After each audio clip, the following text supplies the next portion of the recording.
Hey everybody, I thought I would come back and do a much needed update for this channel. To be honest, I had completely forgotten that this channel even existed and that I had done those videos. It was just something that I did at the time to kind of cope with what was going on, and then as time went on I forgot about it. So it just happened that yesterday I was scrolling through my recommended videos on YouTube and one of my own videos about trigeminal neuralgia popped up. And so I came into the channel and I was surprised that so many people had watched it and so many nice supportive comments had been made too. I am so appreciative of that. Now that I have rediscovered it, it was encouraging to me to see how much people were trying to help, and that's really awesome. But several people were wanting an update, and so I thought today I would go ahead and give you one. I'd let you know what was going on with my trigeminal neuralgia and where things are at, and hopefully you all are coping with yours as well as you can. I know how painful it is. I know how discouraging a condition this is, and so I just wish you the best and hope that things are going okay for you too. Yeah, when I look at those old videos now, it is super sad to me because, for one thing, I can see just how badly I was slurring my words in those videos and searching for words. And that was purely a product of the medication at the time, the carbamazepine. It was wreaking havoc on my ability to coherently speak and put together logical thoughts. And so that was ridiculous. When I look at it, I'm just like, that is so not me. The carbamazepine really was difficult for me. I switched eventually to oxcarbazepine, and as long as I was having the severe TN type 1 attacks, I stayed on a full dosage of that, the maximum amount that you're allowed of oxcarbazepine. And it really did, it seemed to help. It didn't help curb the pain quite as good as the carbamazepine, but I accepted the smaller amount of pain in exchange for being able to still think, which was super important to me at the time because my work required more focus. You know, I couldn't go to work in a law firm every day and not be able to think. That just wasn't possible. Now, it did, in time, I still had effects from the trigeminal neuralgia and the medication enough that I eventually was forced to quit my job. There was no way around it.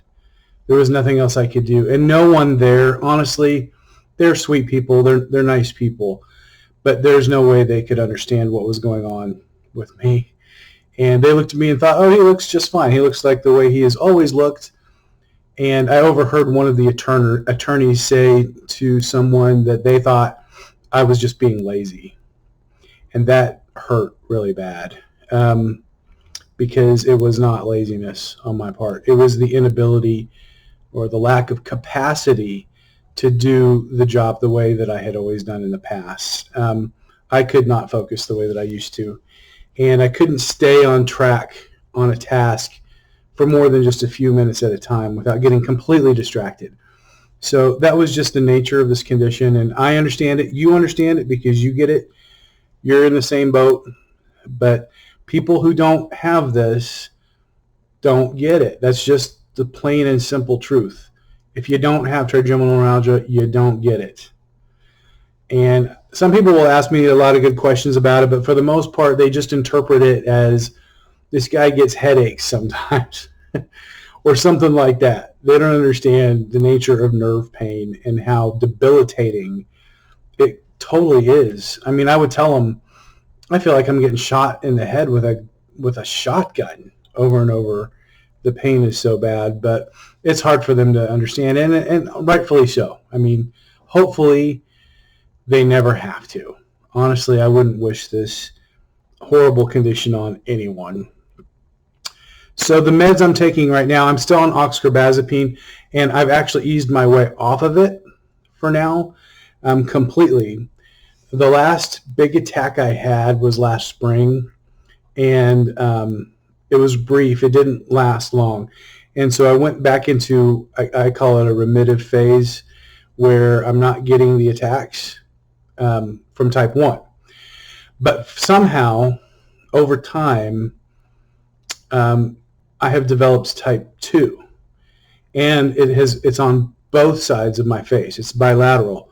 Fortunately, it's not as debilitating as the type 1. So in my case, what is happening is when it gets triggered, for me, wearing a mask is triggering it right now. And I'm switching over to just the face shield for this reason. But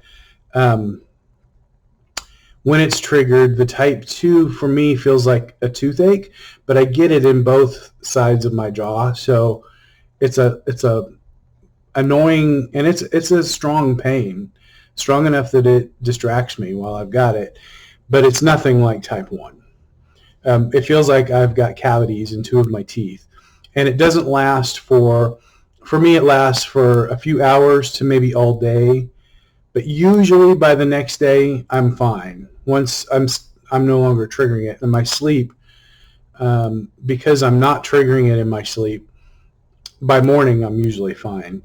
But then when I go on work-related calls during the day and have to wear my mask, then I get it again. By the end of the day, I'm in pain again.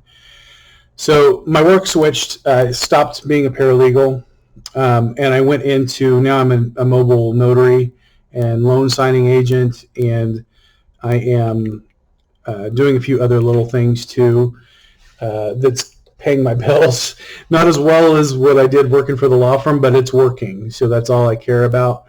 And it lets me treat this horrible disorder as I need to without too many issues. So I'm so grateful that another paralegal showed me this idea. And for me, it has really turned out well. It was a good decision for me. And what I can do, what it allows me to do is I can schedule, I don't know, 2 or 3 loan closings during the day. Usually it's 2 to 4 a day. And I will do some in the morning, and then I come home for lunch, and I'll take a nap for a full hour after lunch. And it allows me to kind of reset every day. And then I can go back out and do another assignment or 2. And for me, it's working out really well. So as far as the meds go, oxcarbazepine does have a few side effects for me, and some of them are cognitive. They say it doesn't have any, but I'm sorry, it does. It does for me anyway. I can definitely tell a difference from when I'm on it and when I'm not on it. But at least I'm not doing all the silly stuff that I was doing on carbamazepine, which for me was just, I hope I don't have to go back on it. It really works for TN. Honestly, it works great, but the side effects are just unbearable for me. So anyway, that's kind of the current state of things. I'm really protective of my face right now. So one thing I've learned is to stop doing things that stimulate that nerve unnecessarily. So that includes shaving. Obviously, I don't shave. And when I trim my beard, I'm careful how I do it so that it doesn't trip that nerve. I still brush my teeth every day. I have to. I mean, I just can't stand not brushing my teeth. But I'm super careful how I do it, so it's not unnecessarily stimulating that nerve or moving that part of my mouth that is the problem. The other thing that I've stopped doing that I think was probably a big contributor of overstimulating that nerve in the past was I was always biting my lip. It was a really bad habit. I find myself still doing it or starting to, but now I'm aware of it. And so when I start to bite my lip, I force myself to stop. And it was just a horrible habit I had for years. And I think that has really probably unnecessarily aggravated that nerve because my trigger zone is right here around my mouth, the lower part of my mouth and my lip. So I'm really guarded about that now, and I'm careful not to do it. Even washing my face. So like I wash the top of my face every day, but the bottom, like I'll only wash my beard maybe once a week, which is actually good for your beard anyway to do that. But I don't do anything that forces me to touch down here or move that part of my face. So this time of year I do get a little more concerned because For some reason with me, every time I start getting the TN type 1 attacks again, it's always in the fall, around October, November. And I don't know what it is. Oh, that's another thing that I've stopped doing is I always used to sleep with a fan on my face.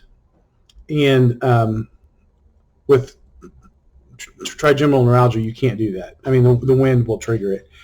And so that's another thing I've stopped is I still have to have a fan on in the room to sleep, but I don't put it directly on my face anymore. So hopefully that helps. But there's something about the cold air that seems for me to make a difference and make this come back. I don't know what it is. So when I go outside and it's cold now, I'm careful to keep that area around the nerve and my face itself protected from the wind, and I keep as warm as I can. So hopefully, I don't know if that's going to make a difference ultimately or not. I know that the fact is with trigeminal neuralgia that it may go away for a while and you think, oh great, it's gone, and it always comes back. The damage is already done to the myelin around that nerve, and so it's just a matter of time and the right circumstances to trigger those attacks again. So I'm just grateful. I'm super thankful for now for not having to deal with it. But honestly, the truth is, and the fear is that I could wake up tomorrow morning in severe full attack mode.